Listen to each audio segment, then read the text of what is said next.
Hello everyone, welcome back to the channel. Today we are diving into a bombshell topic that is setting social media on fire and stirring political waters across the globe.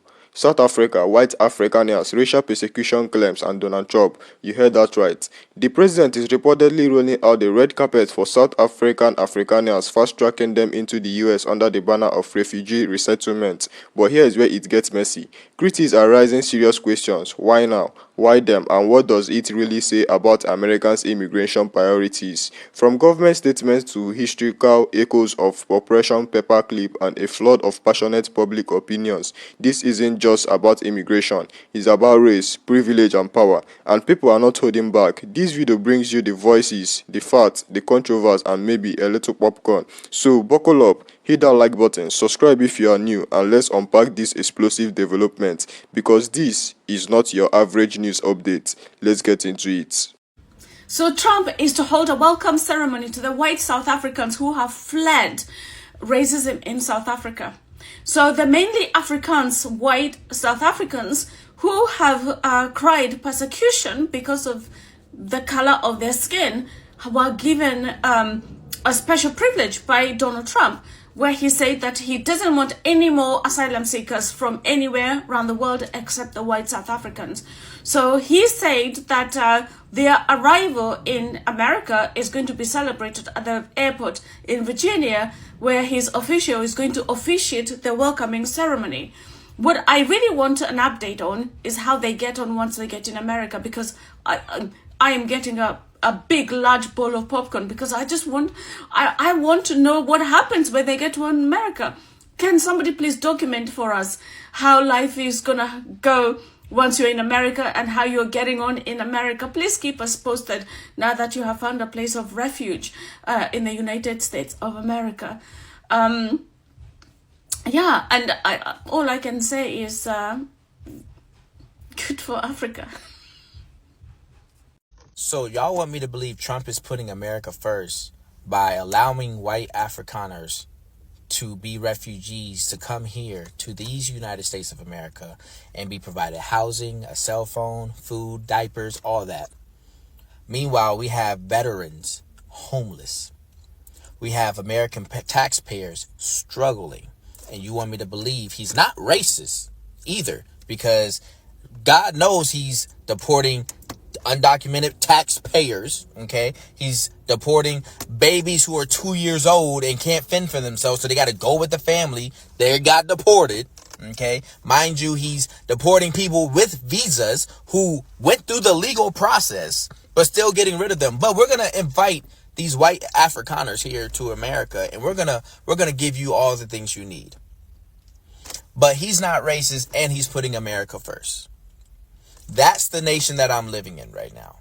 That's the nonsense that you guys continue to speak, and the goalpost constantly moves. Y'all have no foundation of morals of anything. You don't. South Africa's own government is even coming out today and telling Trump, if you want to take on these refugees, that's on you. But just so you know, none of them have been properly vetted. A lot of them have been involved in protests that are pro-apartheid. And on top of that, these guys are actually claiming that they're being persecuted for being white. I don't know if you know a whole lot about South Africa, where Elon Musk is from, but the apartheid just ended not very long ago. If you don't know what that is, it was mass segregation. South Africa's government also came out and added that it's really hard to be a refugee of persecution when you're amongst the most highest earners and highly educated in the entire region. But in my personal opinion, this kind of gives me remnants of Operation Paperclip, what the U.S. government did after World War II. They got a little over 1,500 German scientists and high-ranking officials from the military, Hitler's military, to come over to the United States so they could learn from them. Now, I'm no mathematician, but 2 + 2 = 4. What Trump's been doing here in the United States as far as deporting individuals, they've all been brown people. And now he's more than willing to bring thousands of white people claiming they've been persecuted by brown people without even fully vetting them. The answer to this simple mathematical equation is Trump wants more white people in the United States. If it ain't white, it ain't right. And that's literally Trump's mindset. You can't prove me otherwise. Break it down. Well, I have got some hot tea in the brew for you, baby. Now grab your cup and pull on up because we're about to break it down expeditiously. If you remember last week, I did a video called A Lesson is in Session. As a matter of fact, I think it was Saturday, just like today, but just a week back. Either way, in that video, I broke down their real plans, you know, the white man. And now he's so very terrified that there's not enough white here on his side. Yes. It just so happens on Monday, we're getting a whole plane load of white into town from out of town. Yes, you know, they told you the mass deportations that we were doing to get rid of the brown had nothing to do with them being brown, but it had to do with the fact that they were all criminals, violent, in fact. And then they started deporting grandmothers and grandfathers and even babies and 2-year-olds, too. I wonder what a 2-year-old could have possibly done to you. But either way, back in February, he pulled out his Sharpie one night and he signed an executive order to put some whites on a flight. And Monday is that day. Here's some receipts for you because this story is absolutely true. The Trump administration is chartering a plane to bring the first white South Africans to the USA as refugees, baby. Like I said on Monday, I do believe to Dallas is where they will be flying in on their flight. All you gotta be is white. Yes, tell me again how it's all about violent criminals and has nothing to do with their skin color, my friends, even though we're deporting 2-year-old children today. Even kids with cancer have to get on a plane and depart out of our way. Yes, I don't want to hear another Republican, a Republicant, and a Republicant come at me and try to pull some it's not racial stunt. And by the way, y'all remember that little rumor that was about Alonia Muskrat over there in Texas building a little city? Yes, all the MAGA were getting excited. They thought they were going to be able to move to Alonia's new city that was being built with homes and even schools. Well, apparently, boo, that city wasn't built for you, but for more South African immigrants that are white, like Alonia Muskrat. Oh, well. I guess they're doing more for whites that don't live here than they're actually doing for whites that live here as they're stripping your rights of due process away from you. But the brown can't stay around. And by the way, if you are in South Africa today and you think you're going to board that plane and come over here and everything's going to be fine, honey, you are insane. Don't believe that lie. You will still be outnumbered here if you just so happen to think it's okay to hate the black and brown, dear. Anyway, please share this video because I think we need to get it out into the everywheres. And one more thing. Apparently these are supposed to be farmers coming here to plow the land. Maybe you should look at what, well, that orange man is currently doing to farmers who actually live in this land. So you know how Trump decided that the United States would no longer accept refugees from anywhere moving forward with an executive order that he had signed on day one in office. Well, that executive order was ruled unconstitutional, but Trump said, oh, that's not a problem. Actually, we'll just be more specific. And he said, okay, the United States is no longer accepting refugees from anywhere except for white South Africans.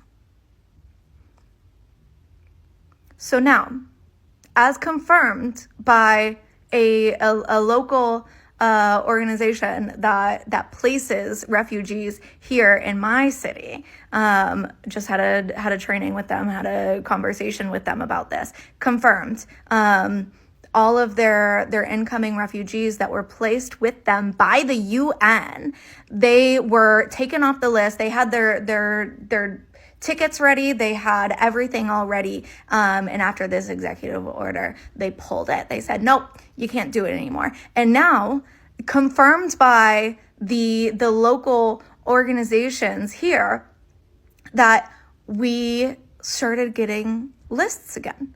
People to be placed with refugee organizations. These organizations are now getting lists of only white South Africans. specifically white South Africans, and they call it the South African minority, who are fleeing South Africa because of the consequences of their ties to the apartheid regime. In order to prove that they are unsafe and need to come to the United States as a refugee, they have to be able to prove their connection to the apartheid state of South Africa. So no, we're no longer accepting Sudanese, Congolese. No. Only white South Africans. And I'm sure that they'll start adding more to the list. I know that they've thrown around, and this is real. It's not confirmed yet, but I know that it has been suggested that we accept German refugees because they feel unsafe due to the increase of immigration in Germany. So no. They said not the Congolese, not the Sudanese, no Syrians, no.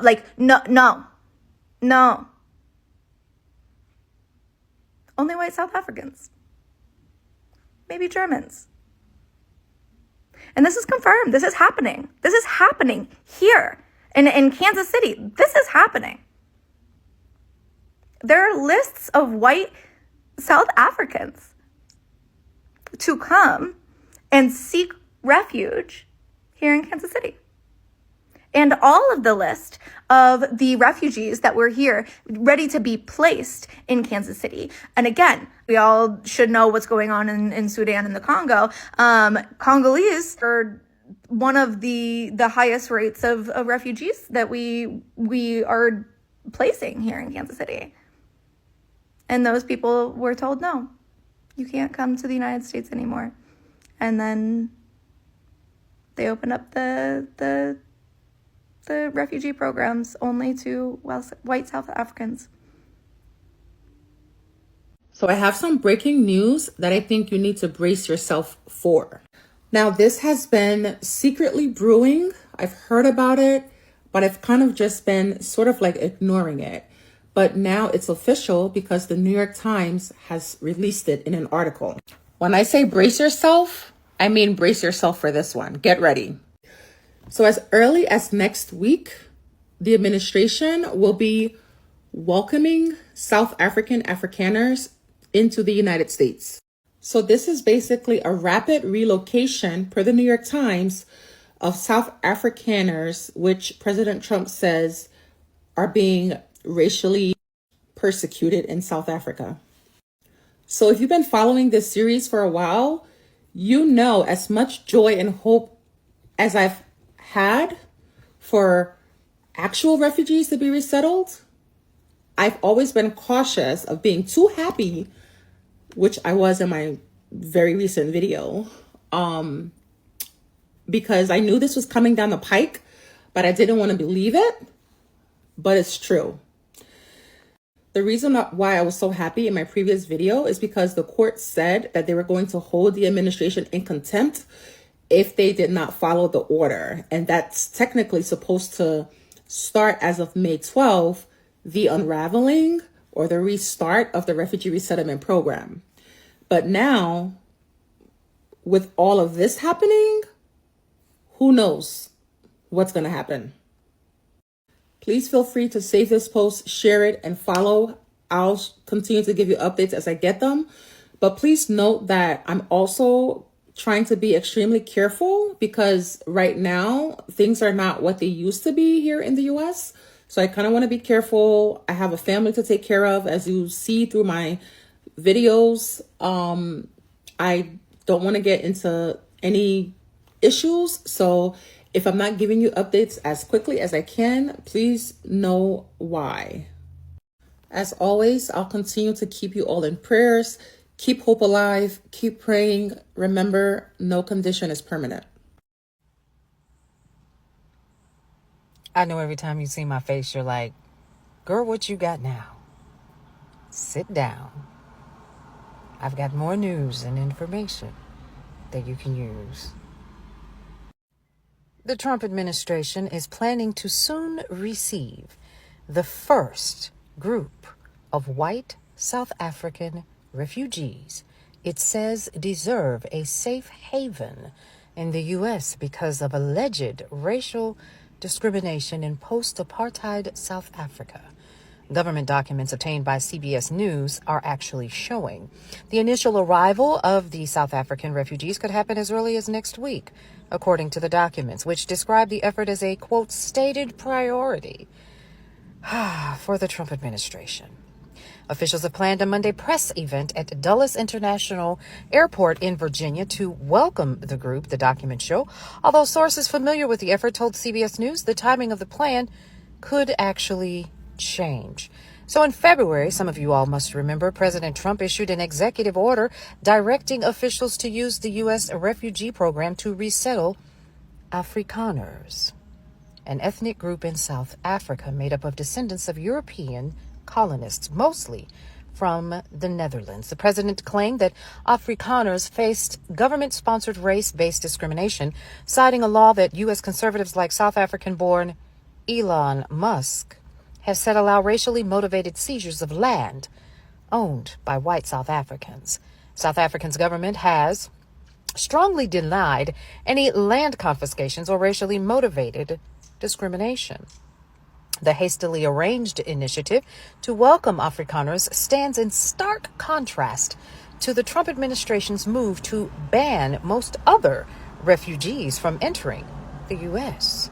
One of Trump's first actions after returning to the White House was suspending the American Refugee Admissions Program, stranding thousands of approved refugees who had been identified as vulnerable individuals fleeing violence and persecution in Africa, Asia, and other parts of the world. For more news and information that you can use, head over to brownstoneworldwide.com, Cityscape Radio, and you guessed it, get your free issue of Brownstone Living magazine. We'll see you around. So let's get straight into it. Donald Trump, the same man who has built an entire political brand on American First, is now opening the door to a specific group of refugees, white South African Afrikaners, under the claim that they are being racially persecuted in South Africa. According to the reports, including confirmation from the New York Times, the Trump team is planning a rapid resettlement program complete with housing support, welcome ceremonies, and federal aid. Now, before we even talk about what this means on the surface, we need to look at what is not being said. For years, this administration and its allies has fought tooth and nail to shut down refugee programs for people from Latin America, Africa, and the Middle East and Southeast Asia, most of whom are brown and black.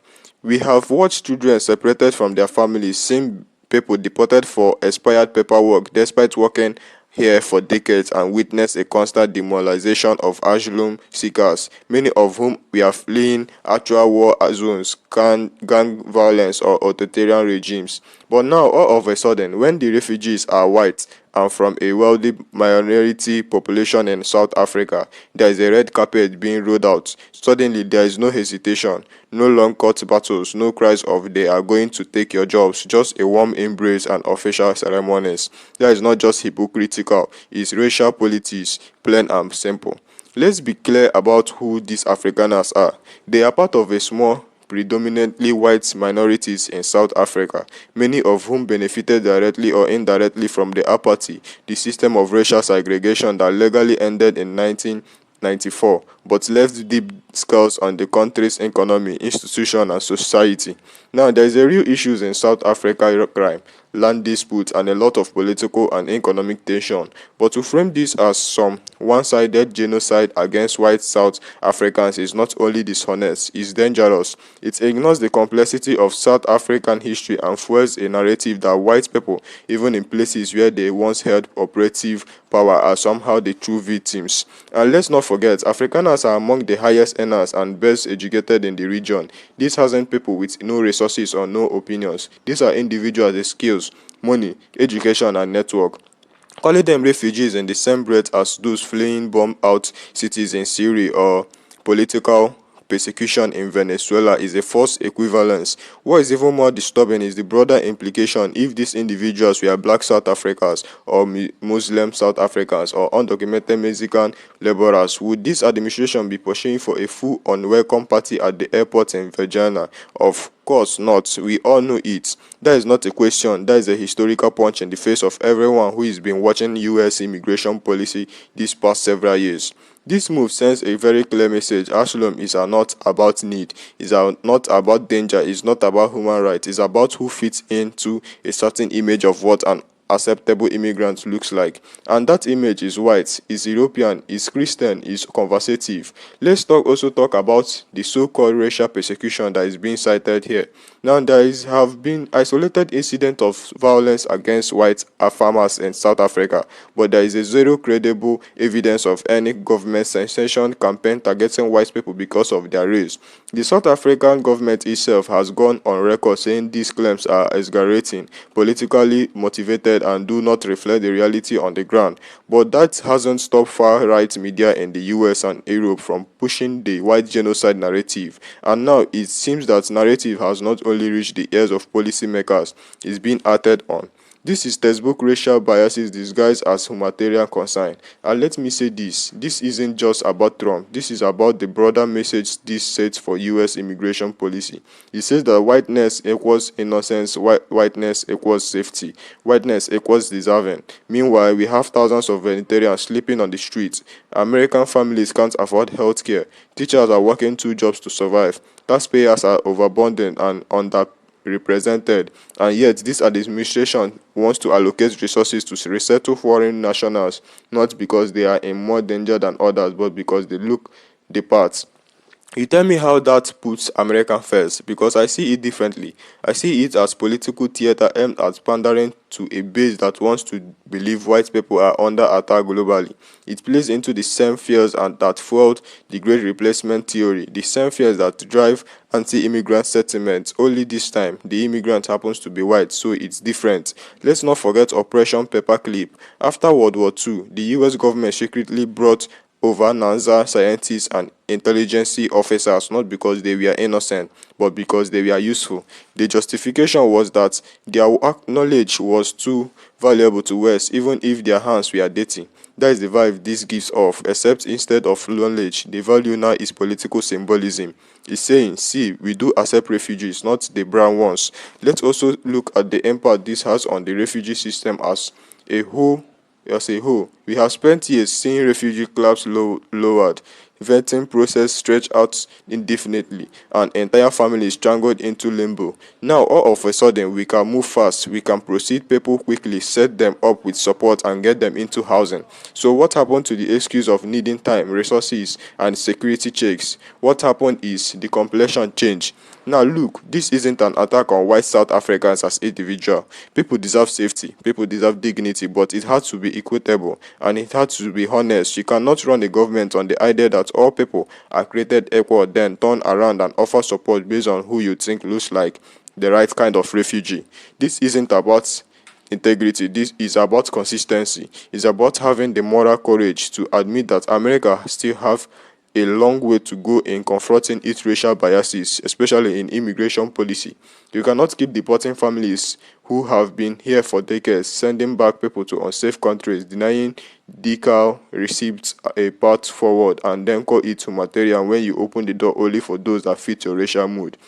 And for those asking, well, that is what harm in helping these people if they are in trouble. The harm is in what you hasn't doing for everyone else. The harm is in the message it sends, that some lives matter more, that some pain is more vowed, that some people are just more welcome here, and that France is not a refugee policy, that is a racial preferences policy. So yes, welcome whosoever truly needs safety, but makes it constant, make it transparent, and most importantly, make it equitable, because if not, then what we really witnessing is not just immigration injustice, but a clear reminder that in America, even pain is politicized, and even suffering wears a color-coded label. Thank you for watching. If you found this breakdown valuable, don't forget to like, subscribe, and turn on those notifications so you never miss a moment of truth. Drop a comment below. What do you think about this refugee decision? And as always, stay informed, stay loud, stay unpolitical, critical. I will see you in the next video.